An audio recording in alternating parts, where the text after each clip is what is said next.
Ja, guten Morgen, liebe Leute. Jede Reise ist mal zu Ende und heute ist der Tag gekommen für die Rückfahrt. Wir teilen uns jetzt auf. Ich fahre definitiv über die Schweiz nach Hause, also das heißt Richtung Bodensee. Früh morgens in Salanches gestartet, fahre ich jetzt über Chamonix und fahre dann über den Pass Col de Montet bis nach Martigny. Die Abfahrt nach Martigny ist ja immer auch was ganz Besonderes. Weiter geht's dann über diese Schweizer Straße, über die Riederalp bis nach Ulrichen, wo ich dann auf die James-Bond-Straße, also den Forca-Pass, abbiege. Weil ich noch nie am Hotel Belvedere vorbeigefahren will, möchte ich da einfach mal fahren, wenn ich da mal schon hier unten bin. Und weiter geht's dann über Andermatt. Da fahre ich dann Richtung Altdorf und biege dann rechts ab zum Klausenpass und dann immer Richtung Bregenz. Ab Bregenz geht es dann natürlich im Eiltempo nach Hause, sind heute auch 620 Kilometer. Also ja, jetzt werden wir mal sehen, wie das so alles läuft. Ich wünsche euch viel Spaß beim Zuschauen, wenn ihr da seid, und freue mich, dass ihr da seid. Also bis dann. Nach dem Tag gestern mit wirklich schweren Gewittern ist der Tag heute wieder ganz toll geworden. Es ist oben jetzt noch etwas frisch, aber das wird sich im Laufe des Tages natürlich normalisieren. Und als erstes geht es jetzt bei mir los. Zwischen Chamonix und Martigny fahre ich über den Col de Forglas. Auch ein wunderbarer Pass am hellen Morgen, und ja, da ist auch schon ordentlich was los.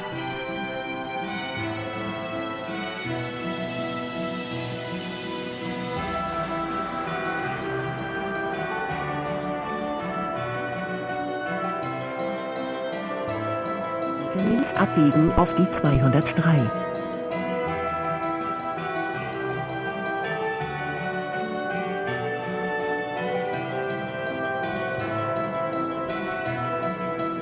Links abbiegen auf die 2.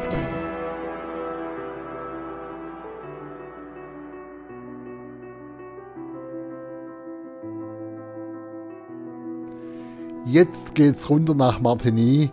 Die Aussicht von hier oben fantastisch. Und unten fahre ich dann neben einer Moto Guzzi V100 her. Wir begrüßen uns, also ist eine ganz lustige Sache, wenn zwei so Moto Guzzis nebeneinander herfahren. Ja, das ist ja mal eine lustige Sache. Ihr seht mal, was passiert, wenn ihr bei Sena das Mesh eingeschaltet habt. Da spreche ich dann nicht nur mit meinen Leuten, weil alle eigentlich, die dann das Ding einschalten, sind auf Kanal 1 im Mesh-Bereich. Und das ist mir dann ein paar Mal passiert, wenn das eingeschaltet ist, dass ich dann plötzlich Verbindung zu anderen Motorradfahrern habe. Es ist ja unterwegs manchmal ganz lustig. Hört ihr ja selber, was da gesprochen wird dann. Lustig. Sì, Echt. ma sta il casco nel bauletto. Sì, ci sta. It's a Moto Guzzi sound. È tipo con la Guzzi. Yes. The last one is a Moto Guzzi sound. Hi guys. Hi. We were trying to figure out who was the external. Incompatibile. Yeah. Qua dentro? Sì, dietro il ragazzo. Però mi sono messo la mano sul casco. E vado tipo, oh, che uomo che sei. Ma non mentre ha ruotato, poi fa, oh no!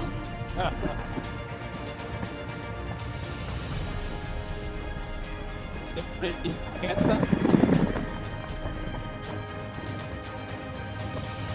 la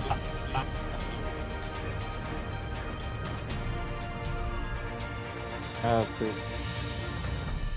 però è dietro. Dimmi che è accesa la Insta.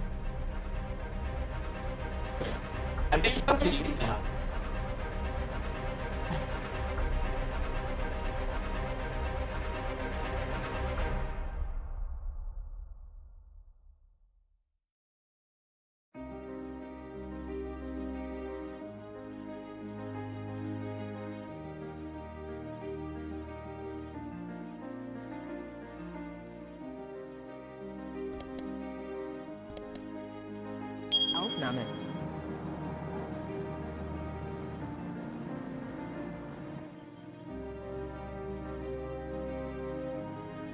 Da genau. Ich glaube, das da oben ist das Belvedere Hotel. Da. Seht ihr das? Und da fahren wir jetzt hin. Genau, so sieht es denn hier aus. Und hier, Wolfgang, wenn du das siehst, hier sind wir damals abgebogen zum Grimselpass. Und jetzt kommt der erste höhere Pass heute an diesem Samstag. Ich fahre jetzt nach Gletsch und in Gletsch, da war ich ja 2019 mit dem Wolfgang schon mal. Und zwar, Gletsch ist diese Ortschaft, wo man dann links zum Grimselpass abbiegt. Der ist ja auch wunderbar zu fahren, da oben an dem Stausee. Aber heute geht es geradeaus weiter für mich Richtung Vorgapass, weil ich ja zu dem Hotel Belvedere will und da mal ein paar schöne Aufnahmen machen. Also, ich fahre jetzt hier rein und oben sieht man schon, es scheint doch relativ frisch zu werden. Wo die Klamotten stecken das weg, aber es hat auch ordentlich Nebel. Das sollte jetzt auf mich zukommen. Also, jetzt geht es auf den Vorgar rauf und runter.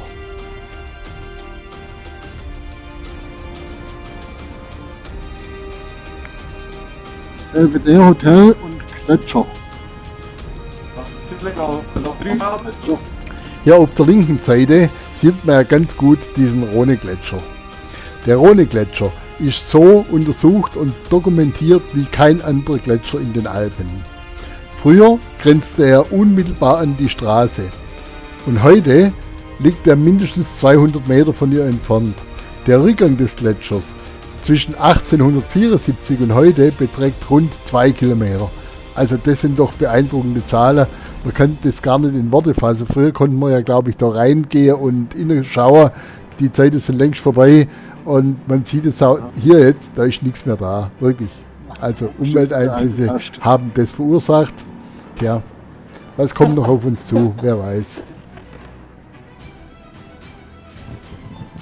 Und jetzt geht's zum wohl berühmtesten aller Passhotels. Das in Schweizer Präzision hier in die Kurve gebaut wurden.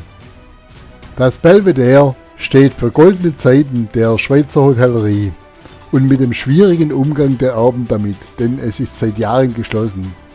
1960 raste hier noch James Bond hinter Goldfinger her, damals noch auf unbefestigten Wägen, und das ist so bekannt geworden, das Hotel, also hatte einen unglaublichen Hype und jetzt vergammelt es vor sich hin. Sowas von schade.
In Andermatt fahre ich jetzt über die Teufelsbrücke Richtung Göschnen.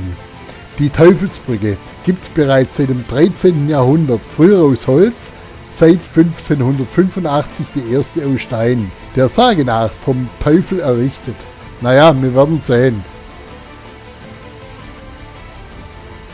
Weiter ging es über Göschnen zum Klausenpass. Wenn ich gewusst hätte, was da auf mich zukommt, hätte ich den heute ausgelassen. Das machte absolut keinen Spaß, weil wirklich, ihr seht auf den Aufnahmen, es war oben allerdichterster Nebel. Man sah wirklich überhaupt nichts, keine 20 Meter zum Teil. Und dann das Anlaufen des Visiers und immer wieder so Regen, also so Nieselregen. Es war nicht schön, darüber zu fahren. Zum anderen war oben permanent waren Kühe auf der Fahrbahn, da musste ich wirklich aufpassen. Und es war natürlich auch Gegenverkehr, es kamen ja doch ein paar Motorräder entgegen. Also es war nicht ganz einfach an dem Tag. Jetzt geht's auf der Klausenstraße abwärts. Das war jetzt der letzte Pass für heute. Aber Moment mal, da war doch noch was. Genau, der Tödi-Grill. Und da mache ich jetzt auch Mittagspause.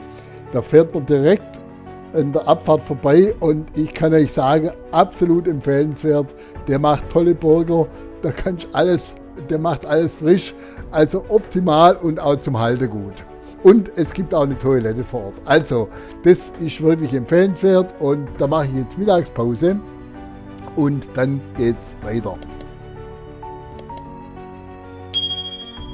Vom Tödi-Grill gestärkt fahre ich jetzt weiter nach Glarus, über Wattwild nach Bregenz. Und vor Bregenz fahre ich dann durch den Tunnel Richtung Lindau, ist ja kostenfrei ab dort, zur A96 und dann zur A7 nach Hause.